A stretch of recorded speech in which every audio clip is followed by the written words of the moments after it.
Chain stitch, double needle chain stitch, double needle chain stitch আছে, double needle lock stitch আছে, single needle plain machine আছে, single needle chain stitch আছে।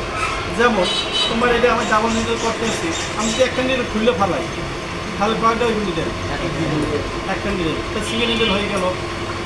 আর যদি three needle থাকে তাহলে three needle machine আলাদা, আলাদা বলতে এইরকমই না, এইরকমই সেম, কিন্তু ওটা লুপর তিনটা, নিডেলও বসাবার তিনটা,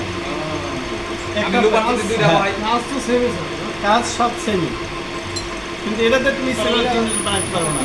থ্রি নিডেল দিয়ে তুমি টু নিডেল সিঙ্গেল নিডেল বানাতে পারো। থ্রি নিডেল থেকে তুমি ইচ্ছে করো ডাবল নিডেল হবো, সিঙ্গেল নিডেল করবো, তুমি এক নিডেলও করতে পারবা, দুই নিডেলও করতে পারবা, তিন নিডেলও করতে পারবা, থ্রি নিডেল। আর যেটা টু নিডেল, এটা দুই নিডেল করতে পারবা, এক নিডেল করতে পারবা। ব্যবহার হয় কোন কাজে? হ্যাঁ